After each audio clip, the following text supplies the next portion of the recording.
How's it going, everyone? Welcome back to Drum Forest Drum Gaming.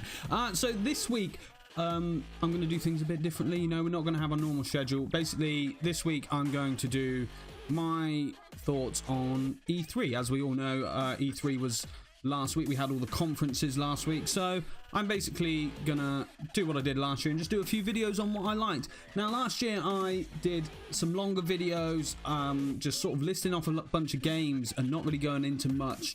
This year I'm going to try and pick what I thought I would enjoy most, and so sorry if there's games that were announced at E3 at the conferences and showcases that you really like that I don't mention, but it's because they just, you know, they look like good games, but they just didn't interest me most. So I'm going for the games that interest me most. So let's begin. So first we have the EA conference. Now, I'm not going to lie to you guys. I've heard a lot of people say this as well, but EA's conference didn't really interest me much. There was a few games on there that looked okay, but just didn't really take my fancy. Then there was obviously FIFA and Madden and stuff that I just don't really care about personally. I won't lie to you. There was only one game that I really wanted to sort of put my 2 cents on, and that was Anthem. Now, this was announced at E3 last year, but we had a bit more information. We had some more gameplay, trailers, things like that, and it looks awesome. It's meant to be releasing in February 2019 for Xbox, PS4 and PC. Now, a lot of people don't reckon it will. They say it will probably get pushed back further. I reckon they're probably going to get there. I reckon they might do it, and I'm hoping that when it is released, it's not going to have too many bugs and things that need patching. So fingers crossed on that one. I thought the trailer looked pretty damn awesome. It looked beautiful. You had large boss looking enemies just roaming around that you could fight together, things like that. This is a BioWare game, and they are good at big open world RPG style games. You know, you have things like Mass Effect and stuff, and they are good at doing that. They are great at doing that, so I am excited to see where this goes. Now, the world itself, they're saying, is a living shared world, so everyone sees sort of the same thing. So when it's nighttime, everyone sees nighttime. The storms, everyone sees them, which I think is a really awesome way of doing things. And the way they've mixed the single and multiplayer together is when you're out and about in the shared world, you can do everything together with your mates and people. But it's when you get to the sort of hub town, I can't remember the name of it, to be honest with you, but when you get to the hub town, that's when sort of you go through the storyline stuff, picking up missions and work for yourself.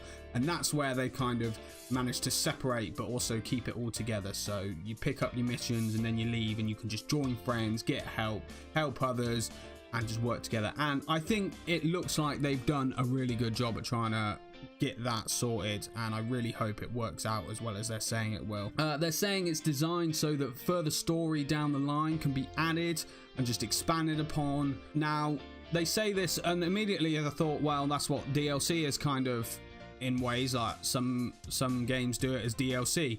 Now, whether they mean just updates and patches or whether they actually mean DLC, they didn't really specify. The way they said it, I imagine updates and patches and just expanding things, but I suppose we'll see further down the line. Let's look at the main game first, you know. You play as a freelancer who can pilot these exosuits called javelins. The story is sort of you have to stop the main enemies, the Dominion, from using something called the Anthem of Creation as a weapon and protect the free people of Tarsus. Now, that's in their words exactly. So, I mean, that sounds like a pretty good storyline. You know, it sounds a bit generic in the sense that, you know, bad people trying to use something as a weapon, got to protect the people. You know, it's a tried and true kind of system, and I think the differences that they're going with, I think, will work. To be honest, I think it will go well. There are 4 different javelins. You've got the Colossus, the Interceptor, the Storm, and the Ranger. So you can have the different ways to play, and you can swap between them from what I can tell, you know. So you can, depend on how you want to play or how your team of friends has built the team, you can change up. So you've got things like the Colossus would sort of be your tanky guy. The Storm looks almost like your magic user in a way. The Ranger is kind of your all-around, sort of really good at one-on-one. And then I assume the Interceptor, they didn't really specify, but I assume the Interceptor, he looks almost like a roguelike character, very fast and things like that. So that would be quite interesting to see how much they differ, and I'm very excited for that.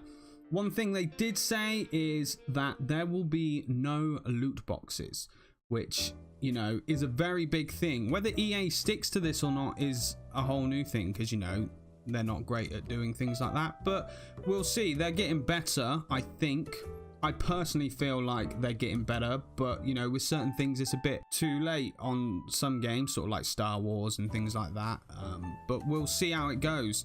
But they're saying the only thing that you can purchase is sort of things for vanity. There's no play to win aspect to it, no loot boxes, so people are very excited about that. I'm very excited about that, because, you know, loot boxes and stuff like that are just rubbish. They're just pointless. I don't like them. Never really fussed about them. You know, I played Overwatch a bit. That had loot boxes, but, you know, once again, that was purely vanity, and, you know, you didn't have to pay for them, and they didn't actually change the game in any way. Like, so things like that are okay, but when it's sort of a pay to win kind of thing, it's not good, as I'm sure you all are aware. Now, my last thoughts on this is the gameplay does look good. It looks pretty damn gorgeous. The world looks phenomenal, and I'm so excited about it. The detail looks absolutely fantastic, and I am really looking forward to this game. I will not lie to you. But yeah, so that was the only one from EA that really stood out to me. As I said, they announced it last year, and I took interest in it last year, so I'm looking forward to that. Once again, it's releasing in February 2019 for Xbox, PS4 and PC.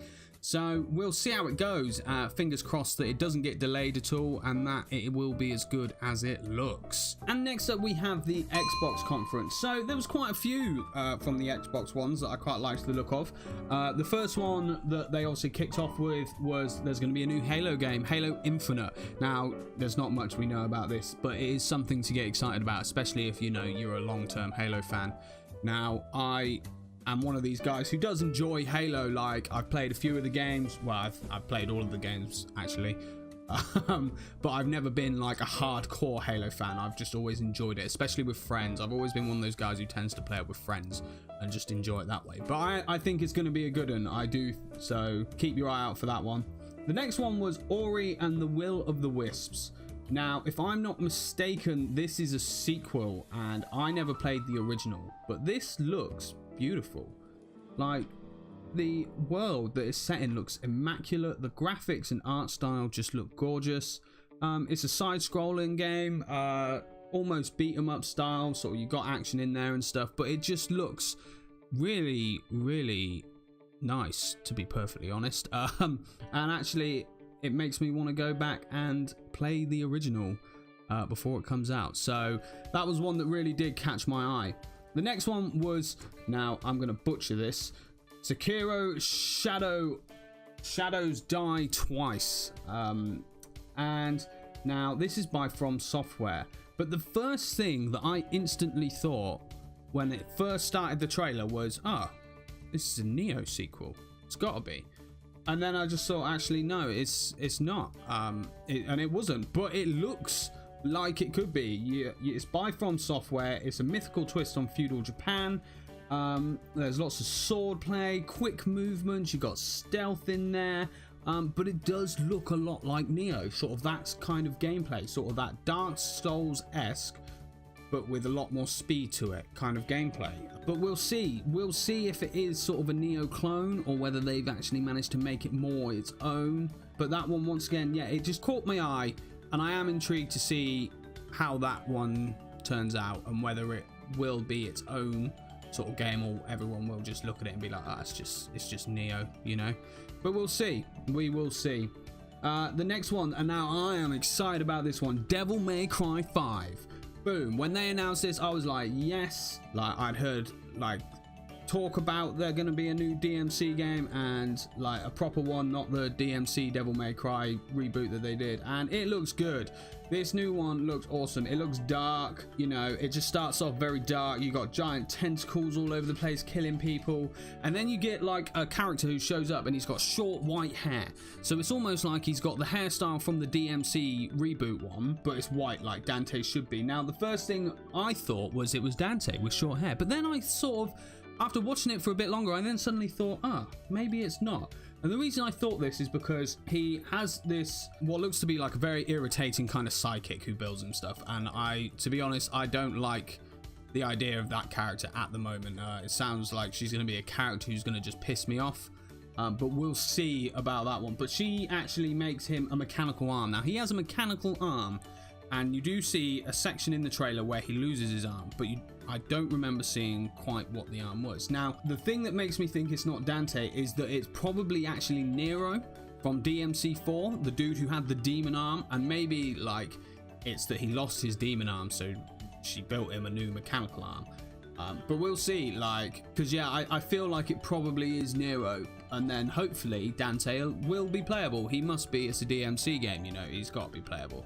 If they didn't have Dante in it, then they're idiots. But hopefully they'll sort of add a bit more to it, because with DMC4, I remember you played everything as Nero, and then you pretty much played the whole game again as Dante, and you know, it was a bit repetitive on that front. So hopefully they'll be able to actually split it up a bit more on that front, but we'll see how it goes. I am very interested. It caught my eye, and I am excited about that one because I do like Devil May Cry. They are good games. And the last one that I think looks pretty damn awesome, and a lot of people do, is a game called Jump Force. Now, this is by Bandai Namco, and it is literally like the Shonen Jump anime characters all come together. It pretty much shows Naruto, One Piece, and DBZ characters all coming into a fighting game together. Who's going to be the best? Now, that sounds awesome. Looks epic. And then they had a little hint of Death Note at the end with Light and the Shinigami, whose name I cannot remember at this moment in time, but never mind. So I think that'll just be a really fun beat-em-up game. I do like a good beat-em-up game, like a good fighter, and I think that'll be a really good one. Finally pitting all those characters together, I think it'll be pretty epic. So that's all the time I got for today, guys.